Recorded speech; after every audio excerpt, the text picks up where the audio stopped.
नमस्कार दोस्तों, रंभा भक्ति चैनल में आपका स्वागत है। आज मैं हाजिर हूँ एक नई वीडियो के साथ, जिसमें माघ मास के शुक्ल पक्ष की एकादशी के महत्व के बारे में बताऊंगा। श्री कृष्ण भगवान बोले, हे राजन, माघ मास की शुक्ल पक्ष की एकादशी का नाम जया है।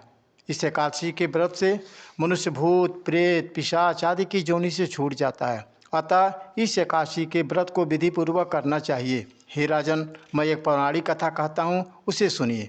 एक समय इंद्र स्वर्गलोक में राज्य करता था। वहाँ अमृत का पान कर नंद वन में अप्सराओं के साथ आनंदपूर्वक क्रीड़ा करता था। एक समय इंद्र अपनी इच्छानुसार अप्सराओं के साथ रमण कर रहा था, उन्हें नचाने लगा। उस जगह गंधर्व गान कर रहे थे। वहाँ गंधर्वों में प्रसिद्ध पुष्पदत्त तथा उसकी लड़की चित्रसेन की स्त्री मलिन, ये सब थे। इस जगह मलिन का लड़का पुष्पवान और उसका लड़का माल्यवान था। उस समय पुष्पवती नामक एक गंधर्व लड़की माल्यवान को देखकर उस पर मोहित हो गई और काम बाण से चलायमान होने लगी। उसने अपने सौंदर्य, रूप, हाव भाव आदि के द्वारा माल्यवान को वश में कर लिया।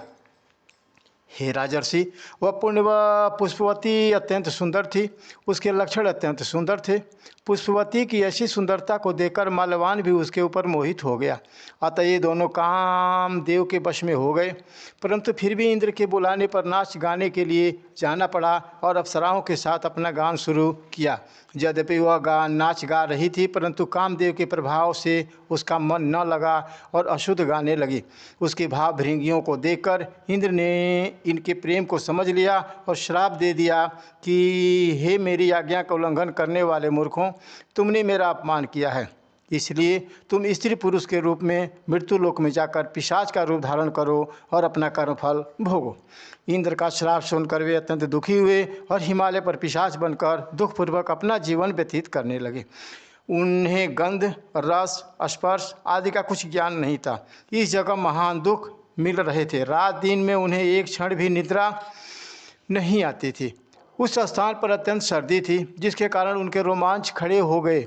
उनके दांत भी सर्दी से कटकटा रहे थे। एक दिन पिशाच ने अपनी स्त्री से कहा, न मालूम हमने पिछले जन्म में कौन से पाप किए हैं जिससे हमें इतनी दुखदायी यह पिशाच योनि प्राप्त हुई है। पिशाच योनि से नरक के दुख सहना उत्तम है। इसी प्रकार अनेक विचारों के करते हुए अपना दिन व्यतीत करने लगे। दैवयोग से एक दिन माघ मास के शुक्ल पक्ष की जया नाम की एकादशी आई। उस दिन इन दोनों ने कुछ भी भोजन न किया और न कोई पाप कर्म ही किया। उस दिन केवल फल फूल खाकर दिन व्यतीत किया और महान दुख के साथ पीपल के वृक्ष के नीचे बैठ गए। उस समय सूर्य नारायण अस्ताचल को जा रहे थे। वह रात्रि इन दोनों ने एक दूसरे से सटकर बड़ी कठिनता से काटी।